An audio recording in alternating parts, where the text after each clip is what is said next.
Hey guys, it's Matt, Trend over 943. In today's video, I've got a segment on the new Lionel catalog that just came out the other day.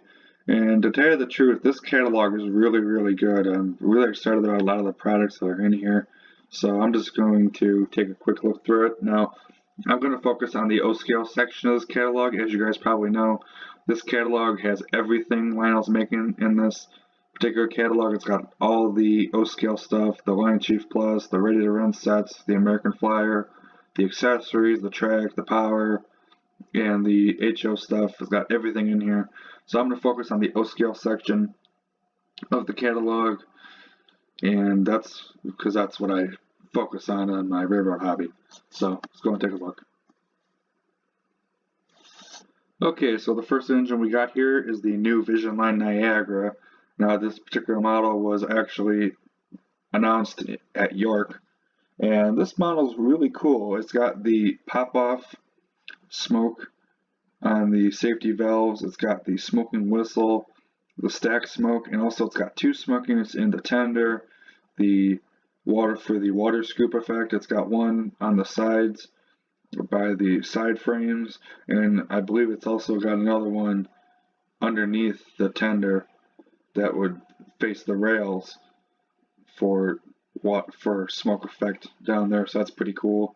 And it also has the force coupler in the back of the tender, which that is basically a automated train brake effect. As you guys know, on the legacy controller, you have the train brake slider, which controls the labor effect of the steam engine or the diesel that you're running. And when you pull down, it gets heavier and bassier, and the force coupler is basically automating that feature, which is pretty cool. So here we got all the different paint schemes. Now, the one that I like the best is the 20th Century Limited inspired one. It's really sharp, as you guys can see, and I do really like it a lot. They also have some black ones, and then they also have the unpainted pilot one, which is just the model without any paint, which is always really cool to see. I do like those a lot, but this one is definitely really sharp looking. And the retail price on these, I think, is really good. A lot of the prices on this are really good. In this one, the retail on these is $1,900, which I thought was really good because I was thinking this was going to be, $2,200, $2,300, $2,400. So for it to be $1,900, that's a really good price. So let's go ahead and move on now. All right, here we have the new H10 steam engine. Now, this is the set which has the engine, the boxcar, the 3 GOA hoppers, and the caboose. And this is a pretty cool set. I do like, but I've got one I like better here, and that is the one down here, the Pennsylvania Lines West version with the slope back tender. And this is the same tender that is on the CC2, and this tender up here is the same one that's on the E6 steam engine. And I figured if I was to get one, I'd get the slope back tender because I already own an E6 from Lionel. I got the TMCC Penn CC Shore one, and I figured it'd be kind of redundant, so I would get this one. And this engine is really going to be, it's definitely be a home run, but I feel it's going to be another one of those sleepers where this engine is just going to be so cool. Once it comes out, everyone's going to love it, and then when you can't find it anymore, people are going to be scrambling for it.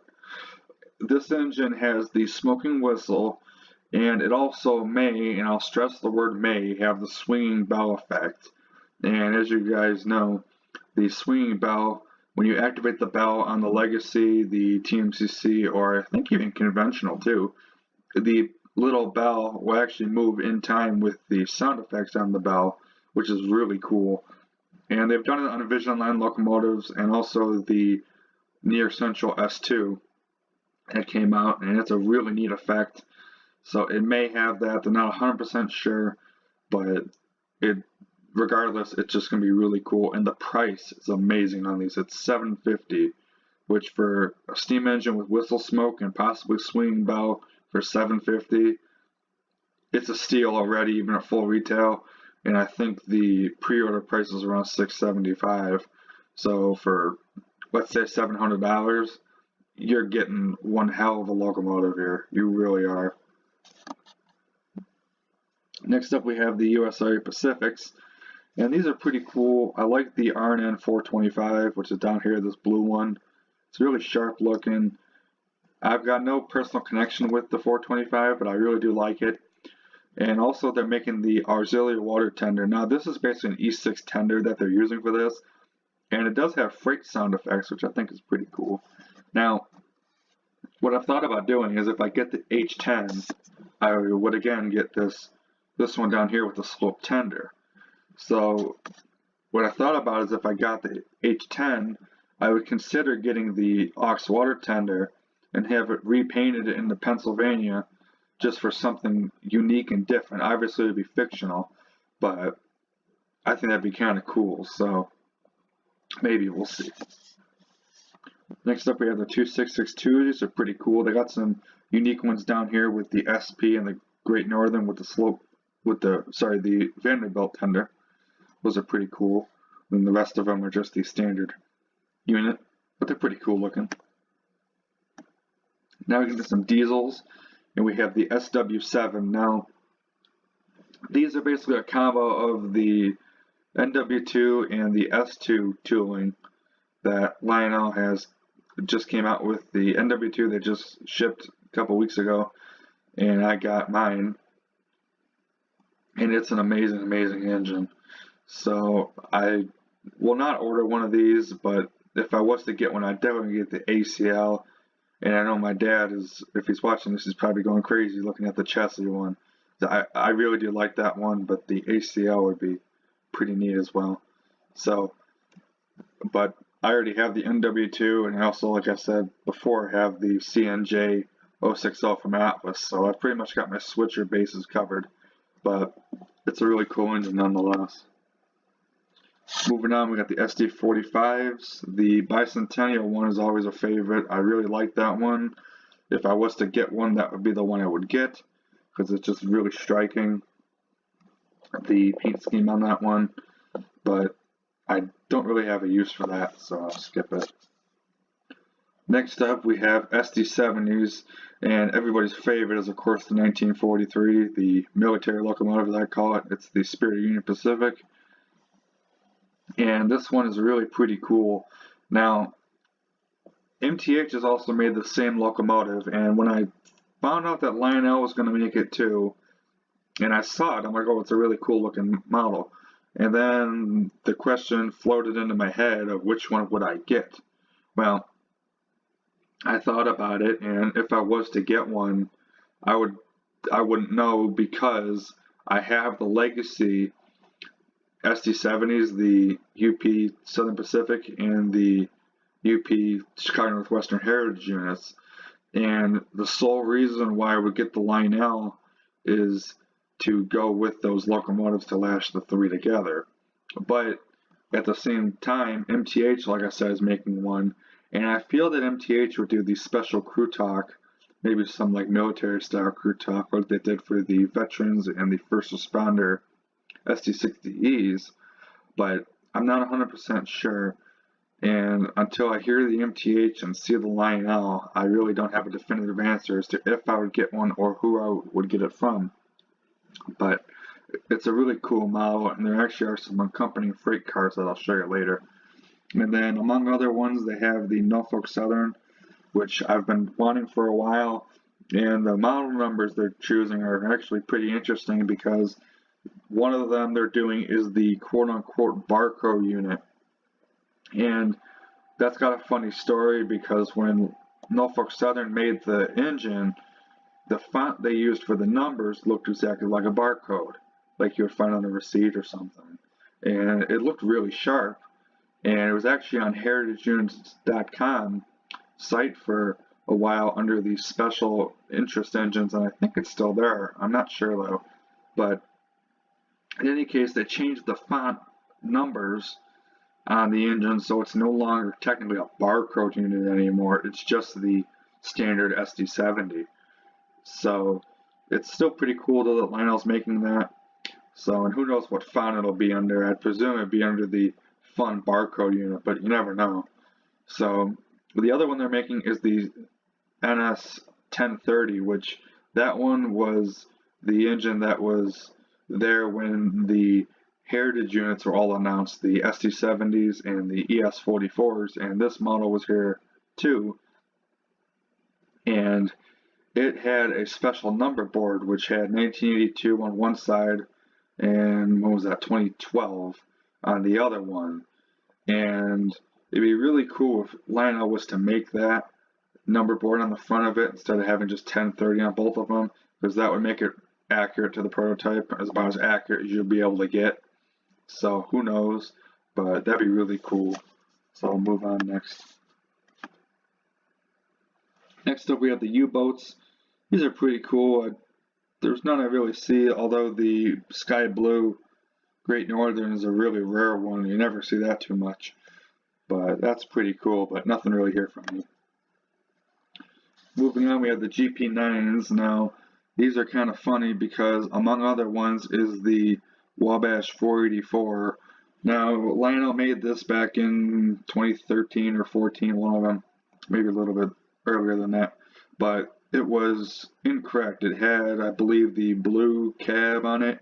It didn't have the air tanks, and this one still does not have the correct lighting package on the front of it. It had Mars light and hazard light and things like that, but in any case, it's better than the original one they made. It is really sharp, but if I was to get one, I'd get the TH&B, Terminal Hamilton and Buffalo. This one's really cool looking, but I don't know. The B&O is really cool too. Alright, now in the rolling stock. Now, there's nothing too fantastic in terms of rolling stock, at least on this page. The only thing of interest that I like is the yellow Pennsylvania Maintenance Away hoppers. I think those are really sharp. And these are 3-packs, by the way, so you get 3 cars, and they are $225, which I think is pretty good. Moving on next, we have the autoracks, and I know a lot of people are really excited about the Furomax and the BNSF. I hope I pronounced that right. But these are really cool. We also got Norfolk Southern and CSX Southern and MKT. And then these are really cool, these 30,000 gallon tank cars with the freight sounds. Now, essentially you can call these the ethanol tank cars, even though sound-wise they are not the same. These cars, obviously they're single cars as you can see, and they retail for $150 a pop, which I don't think is bad, but these essentially are the PS1 box cars that Lionel made a couple years back in the shell of a tank car. And if you guys have those cars, I personally, the sound effects on those leave a ton to be desired for the price. I was really hoping they would be a lot more like the Vision Line Reefers.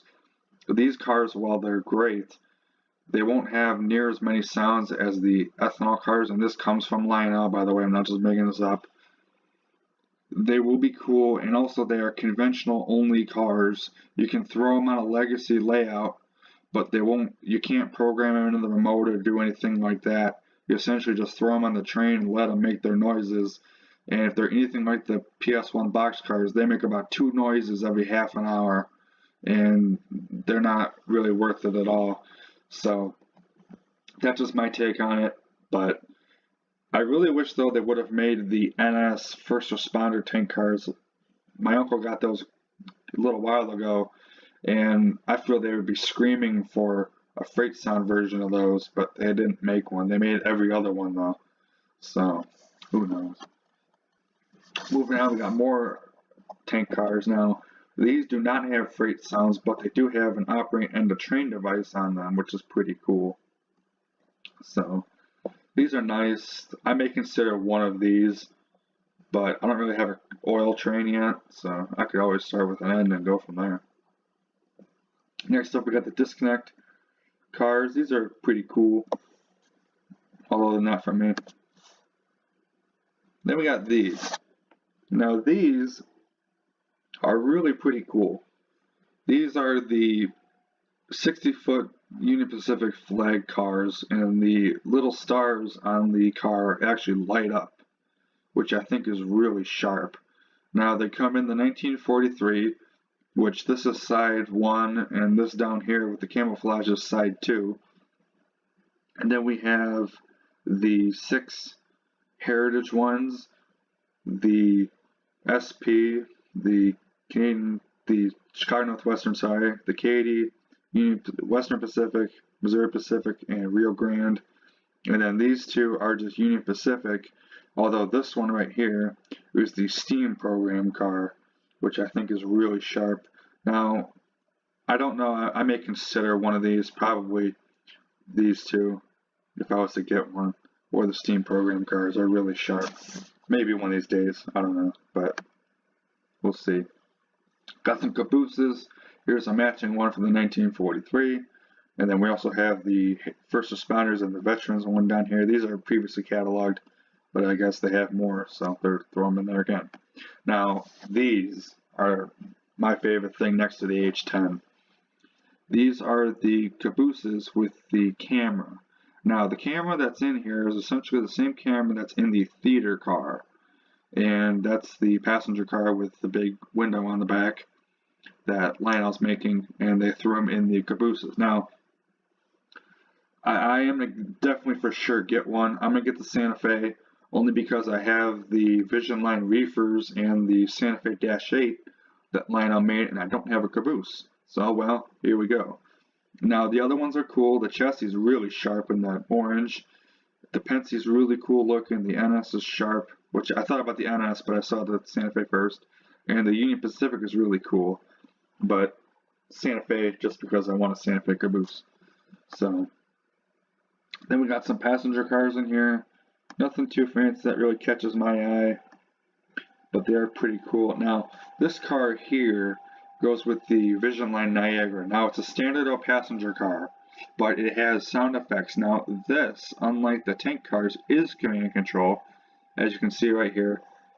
And it's basically the same thing as the Vision Line reefers. When you stop it, it'll do the loading sound effects when you hit the button on the remote. And this is really cool. Now, this car is very expensive. It's $330, which I think is outrageous for a passenger car. When you consider that count them three, of the Vision Line reefers in a 3-pack. So you got the one car with the sound, and the other two just standard cars were $215. I pre-ordered them for, they were $300 retail. So I don't feel that this car is worth it at all. Now, it's a great car, and I think it's okay, but the price was a ton to be desired. So, but that's just my take on it. Next up, we have some Union Pacific cars. Now, these are the early cars with the Challenger name on them. These are not the Excursion cars, as you guys can see. They're a lot different. And these are really sharp looking, but my uncle's already got the Excursion cars on order, which they should be here soon. Then next up we have the Louisville National Hummingbird. Pretty neat set. Then we got a whole bunch of 18-inch cars. A whole bunch more, and I got some 21s thrown in there, and then the B60 baggage cars. Then we have the line scale cars. Nothing really too crazy in here, although I do like the Penske hoppers.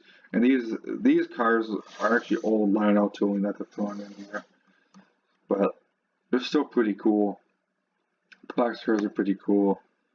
And then the hoppers too. Near Central's pretty cool. So, and then that takes care of the upscale section, and that's where I'm going to stop for today's catalog video, since this is about all I'm going to cover. So, hope you guys like this video, and let me know what you guys are ordering, because I think it'd be really cool to see what you guys are getting. So, you guys take care. I'm Matt, Trend over 943.